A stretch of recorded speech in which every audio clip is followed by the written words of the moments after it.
Some cemeteries vanish from maps, but not from the ground. Parking lots, parks, office towers built over bones that were moved. The past doesn't disappear just because you paved over it, and sometimes it waits just below the surface. Tonight, we're standing where headstones used to be. This is the graves that time forgot.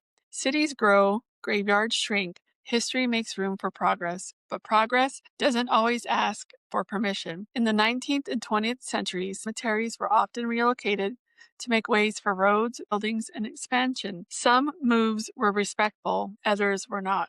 The bodies were meant to be transferred. Some were, but others were left behind. Workers still find them. Skulls in the soil, buttons from uniforms, shards from coffin wood pressed flat beneath new foundations. In New York, construction workers uncovered what was once African burial ground, a forgotten cemetery for enslaved and freed Black people from the 1700s. Over 400 bodies were found beneath what had been office buildings and parking lots. In London, skeletons from plague pits still rise to the surface during the new subway projects. Every time the earth shifts, it reveals a reminder that the city was built over its dead. And in small towns across America, lost potterfields, places where the poor or unnamed were buried, still hide under soccer fields and suburban lawns. We think of cemeteries as final resting places, but sometimes the living have other plans. Some of these places carry more than memory. In one modern city, an office lobby sits on what used to be a cemetery. Security cameras at night show faint figures crossing the marble floors,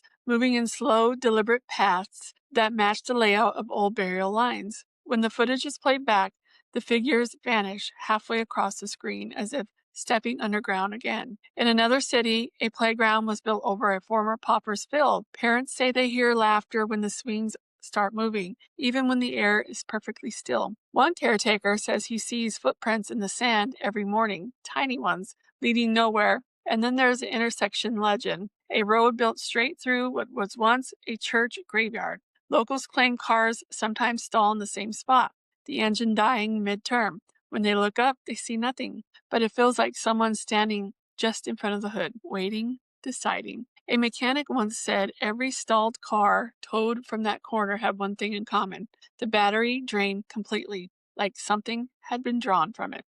This is a kind of haunting that isn't spooky, it's deserved. We erase people when we cover their graves. Then we act surprised when the ground doesn't always stay quiet. The ghosts in these stories don't always want revenge. Sometimes they just want acknowledgement, a name, a whisper of recognition. Because when you bury someone, then bury the memory of them, that's two deaths. And every so often, the world decides to correct the record. It's easy to forget that haunted places don't start that way.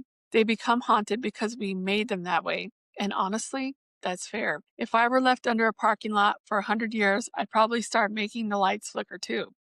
I would be pissed. You can move fences, you can move stones, but if you leave behind the dead, don't expect silence. The ground remembers, and sometimes it talks back. Until next time, stay curious and always, always stay haunted.